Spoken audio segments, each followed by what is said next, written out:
Urdu audio بکس.com پر آپ سن رہے ہیں سیرت سرور عالم صلی اللہ علیہ وآلہ وسلم۔ تالیف مولانا سید ابوالعلا مودودی، آواز وجی احمد صدیقی، پروڈیوسر اظہر نیاز۔ باب 3، نبوت محمدی کی ضرورت اور اس کے دلائل۔ فصل 1، پچھلے انبیاء کے بعد آپ صلی اللہ علیہ وآلہ وسلم کے مبعوث کیے جانے کی وجہ۔ اور حقیقت یہ ہے کہ اگلوں کے بعد جو لوگ کتاب کے وارث بنائے گئے وہ اس کی طرف سے بڑے اضطراب انگیز شک میں پڑے ہوئے ہیں۔ سورہ شورى آیت 14۔ ہر نبی اور اس کے قریبی تابعین کا دور گزر جانے کے بعد جب پچھلی نسلوں تک کتاب اللہ پہنچی تو انہوں نے اسے یقین و اعتماد کے ساتھ نہیں لیا، بلکہ وہ اس کے متعلق سخت شکوک اور ذہنی الجھنوں میں مبتلا ہو گئیں۔ اس حالت میں ان کے مبتلا ہو جانے کے بہت سے وجوہ تھے جنہیں ہم اس صورتحال کا مطالعہ کر کے بآسانی سمجھ سکتے ہیں جو تورات و انجیل کے معاملے میں پیش آئی ہے۔ ان دونوں کتابوں کو اگلی نسلوں نے ان کی اصلی حالت پر ان کی اصل عبارت اور زبان میں محفوظ کر کے پچھلی نسلوں تک نہیں پہنچایا۔ ان میں خدا کے کلام کے ساتھ تفسیر و تاریخ اور سماعی روایات اور فقہ کے نکالے ہوئے جزیات کی صورت میں انسانی کلام گڈمڈ کر دیا۔ ان کے ترجموں کو اتنا رواج دیا کہ اصل غائب ہو گئی اور صرف ترجمے باقی رہ گئے۔ ان کی تاریخی سند بھی اس طرح ضائع کر دی کہ اب کوئی شخص بھی پورے یقین کے ساتھ نہیں کہہ سکتا کہ جو کتاب اس کے ہاتھ میں ہے وہ وہی ہے جو حضرت موسیٰ علیہ السلام یا حضرت عیسیٰ علیہ السلام کے ذریعے دنیا والوں کو ملی تھی۔ پھر ان کے اکابر نے وقتاً فوقتاً مذہب، الہیات، فلسفہ، قانون، طبیعیات، نفسیات اور اجتماعیات کی ایسی بحثیں چھیڑیں اور ایسے نظامات فکر کی بنا ڈالی جن کی بھول بھلیوں میں پھنس کر لوگوں کے لیے یہ طے کرنا محال ہو گیا کہ ان پیچیدہ راستوں کے درمیان حق کی سیدھی شاہراہ کون سی ہے۔ اور چونکہ کتاب اللہ اپنی اصل حالت اور قابل اعتماد صورت میں موجود نہ تھی، اس لیے لوگ کسی ایسی سند کی طرف رجوع بھی نہیں کر سکتے تھے جو حق کو باطل سے متمیز کرنے میں ان کی مدد کرتی۔ واضح رہے کہ عرب میں دین حق کی روشنی سب سے پہلے حضرت ہود علیہ السلام اور حضرت صالح علیہ السلام کے ذریعے سے پہنچی تھی جو زمانہ قبل تاریخ میں گزرے ہیں۔ پھر حضرت ابراہیم اور اسماعیل علیہ السلام آئے جن کا زمانہ حضور صلی اللہ علیہ وسلم سے 2500 برس قبل گزرا ہے۔ اس کے بعد آخری پیغمبر جو عرب کی سرزمین میں نبی صلی اللہ علیہ وسلم سے پہلے بھیجے گئے وہ حضرت شعیب علیہ السلام تھے۔ اہل عرب پہلے سے خود ایک نبی مانگ رہے تھے۔ یہ لوگ کڑی کڑی قسمیں کھا کر کہا کرتے تھے کہ اگر کوئی خبردار کرنے والا ان کے ہاں آ گیا ہوتا تو یہ دنیا کی ہر دوسری قوم سے بڑھ کر راست رو ہوتے۔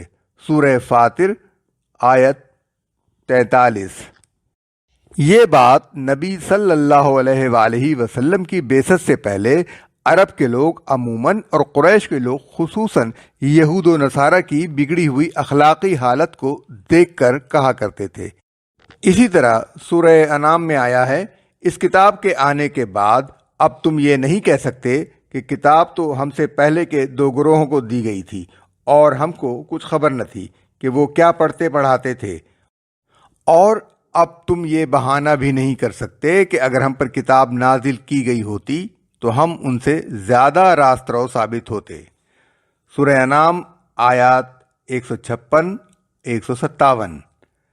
سورہ صافات میں اس طرح ارشاد ہے، یہ لوگ پہلے تو کہا کرتے تھے کہ کاش ہمارے پاس وہ ذکر ہوتا جو پچھلی قوموں کو ملا تھا تو ہم اللہ کے چیدہ بندے ہوتے۔ سورہ صافات آیت 167 تا 169۔ ایک روشن دلیل کے ظہور کی ضرورت۔ اہل کتاب اور مشرکین میں سے جو لوگ کافر تھے وہ اپنے کفر سے باز آنے والے نہ تھے۔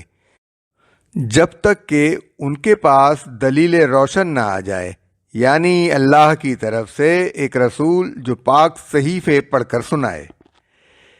یعنی ان کے حالت کفر سے نکلنے کی کوئی صورت اس کے سوا نہ تھی کہ ایک دلیل روشن آ کر انہیں کفر کی ہر صورت کا غلط اور خلاف حق ہونا سمجھائے اور راہ راست کو واضح اور مدلل طریقے سے ان کے سامنے پیش کر دے۔ اس کا یہ مطلب نہیں ہے کہ اس دلیل روشن کے آ جانے کے بعد وہ سب کفر سے باز آ جانے والے تھے، بلکہ اس کا مطلب یہ ہے کہ اس دلیل کی غیر موجودگی میں تو ان کا اس حالت سے نکلنا ممکن ہی نہ تھا۔ البتہ اس کے آنے کے بعد بھی ان میں جو لوگ اپنے کفر پر قائم رہیں اس کی ذمہ داری پھر انہی پر ہے۔ اس کے بعد وہ اللہ سے یہ شکایت نہیں کر سکتے کہ آپ نے ہماری ہدایت کے لیے کوئی انتظام نہیں کیا۔ یہ وہی بات ہے جو قرآن مجید میں مختلف مقامات پر مختلف طریقوں سے بیان کی گئی ہے۔ مثلاً سورہ نحل میں فرمایا سیدھا راستہ بتانا اللہ کے ذمے ہے، آیت 9۔ سورۃ اللیل میں فرمایا راستہ بتانا ہمارے ذمے ہے، آیت 12۔ اے نبی، ہم نے تمہاری طرف وہی بھیجی ہے جس طرح نوح اور اس کے بعد کے نبیوں کی طرف بھیجی تھی۔ ان رسولوں کو بشارت دینے والا اور خبردار کرنے والا بتایا گیا ہے تاکہ رسولوں کے بعد لوگوں کے لیے اللہ پر کوئی حجت نہ رہے۔ سورہ نساء آیت 164-165۔ اے اہل کتاب، تمہارے پاس ہمارا رسول حقیقت واضح کرنے کے لیے رسولوں کا سلسلہ ایک مدت تک بند رہنے کے بعد آ گیا ہے تاکہ تم یہ نہ کہہ سکو کہ ہمارے پاس نہ کوئی بشارت دینے والا آیا نہ خبردار کرنے والا۔ سو لو اب تمہارے پاس بشارت دینے والا اور خبردار کرنے والا آ گیا ہے۔ سورہ مائدہ آیت 19۔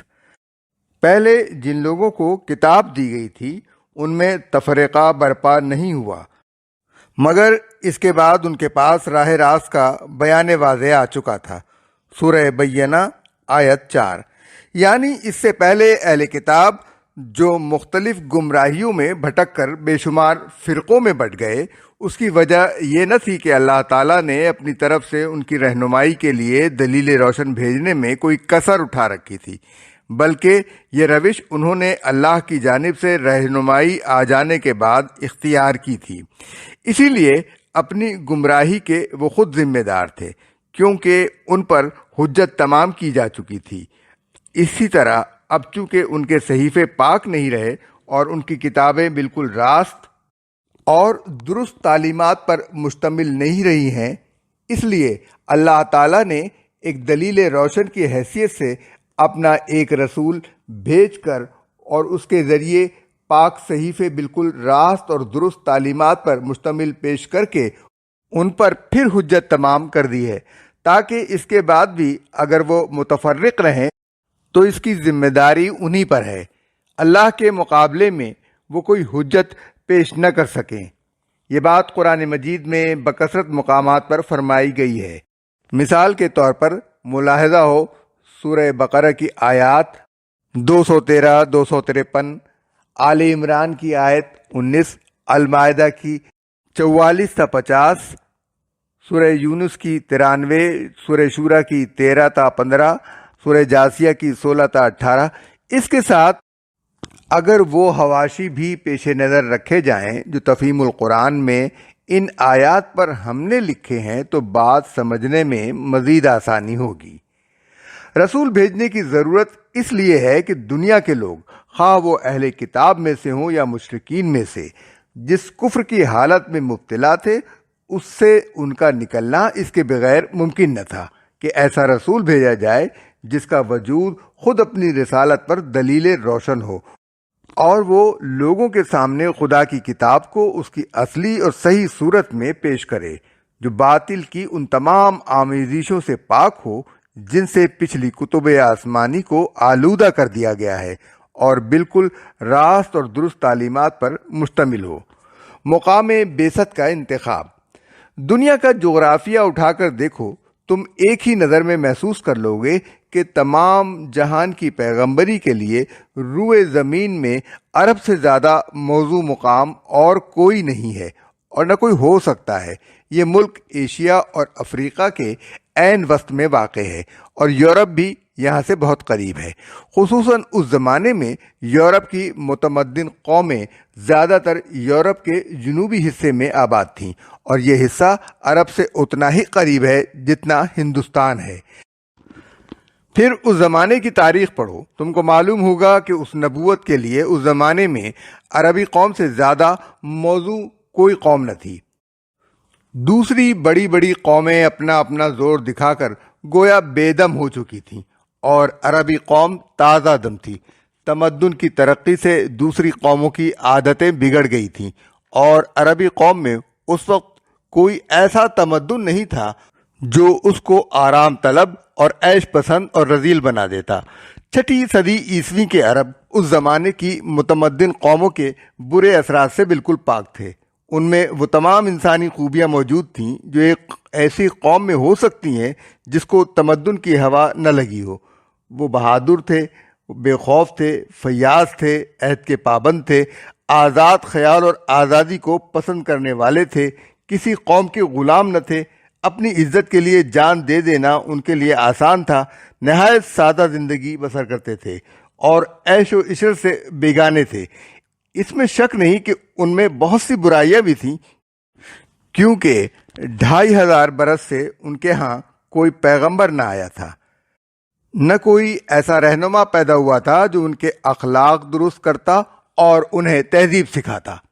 صدیوں تک ریگستان میں آزادی کی زندگی بسر کرنے کے سبب سے ان میں جہالت پھیل گئی تھی اور وہ اپنی جہالت میں اس قدر سخت ہو گئے تھے کہ ان کو آدمی بنانا کسی معمولی انسان کے بس کا کام نہ تھا، مگر اس کے ساتھ ان میں یہ قابلیت ضرور موجود تھی کہ اگر کوئی زبردست انسان ان کی اصلاح کر دے اور اس کی تعلیم کے اثر سے وہ کسی اعلیٰ درجے کے مقصد کو لے کر اٹھ کھڑے ہوں تو دنیا کو زیر و زبر کر ڈالیں۔ پیغمبر عالم کی تعلیم کو پھیلانے کے لیے ایسی ہی جوان اور طاقتور قوم کی ضرورت تھی۔ اس کے بعد عربی زبان کو دیکھو۔ تم جب اس زبان کو پڑھو گے اور اس کے علم و ادب کا مطالعہ کرو گے تو تم کو معلوم ہوگا کہ بلند خیالات کو ادا کرنے اور خدائی علم کی نہایت نازک اور باریک باتیں بیان کرنے اور دلوں میں اثر پیدا کرنے کے لیے اس سے زیادہ موزوں کوئی اور زبان نہیں ہے۔ اس زبان کے مختصر جملوں میں بڑے بڑے مضامین ادا ہو جاتے ہیں اور پھر ان میں ایسا زور ہوتا ہے کہ دلوں میں تیر و نشتر کی طرح اثر کرتے ہیں۔ ایسی شیرینی ہوتی ہے کہ کانوں میں رس پڑتا معلوم ہوتا ہے، ایسا نغمہ ہوتا ہے کہ آدمی بے اختیار جھومنے لگتا ہے۔ قرآن جیسی کتاب کے لیے ایسی ہی زبان کی ضرورت تھی۔ پس اللہ تعالیٰ کی یہ بہت بڑی حکمت تھی کہ اس نے تمام جہانوں کی پیغمبری کے لیے عرب کے مقام کو منتخب کیا۔ جہالت زدہ قوم کے لیے بہترین رہنما۔ ایک قوم صدیوں سے سخت جہالت، پستی اور بدحالی میں مبتلا چلی آتی ہے، یکایک اللہ تعالیٰ کی نظر عنایت اس پر ہوتی ہے اور وہ اس کے اندر ایک بہترین رہنما اٹھاتا ہے اور اسے جہالت کی تاریکیوں سے نکالنے کے لیے خود اپنا کلام اس رہنما پر نازل کرتا ہے تاکہ وہ غفلت سے بیدار ہو، جاہلانہ اوہام کے چکر سے آگاہ ہو کر زندگی کا صحیح راستہ اختیار کرے۔ مگر اس قوم کے نادان لوگ اور اس کے خود غرض قبائلی سردار اس رہنما کے پیچھے ہاتھ دھو کر پڑ جاتے ہیں اور اسے ناکام کرنے کے لیے ایڑی چوٹی کا زور لگا دیتے ہیں۔ جوں جوں سال پر سال گزرتے جاتے ہیں ان کی عداوت اور شرارت بڑھتی چلی جاتی ہے، یہاں تک کہ وہ اسے قتل کر دینے کی ٹھان لیتے ہیں۔ اس حالت میں اللہ تعالیٰ کا ارشاد ہے کہ کیا تمہاری نالائقی کی وجہ سے ہم تمہاری اصلاح کی کوشش چھوڑ دیں، اس درس نصیحت کا سلسلہ روک دیں اور تمہیں اسی پستی میں پڑا رہنے دیں جس میں تم صدیوں سے گرے ہوئے ہو؟ کیا تمہارے نزدیک واقعی ہماری رحمت کا تقاضا یہی ہونا چاہیے؟ تم نے کچھ سوچا بھی کہ خدا کے فضل کو ٹھکرانا اور حق کے سامنے آ جانے کے بعد باطل پر اصرار کرنا تمہیں کس انجام سے دوچار کرے گا؟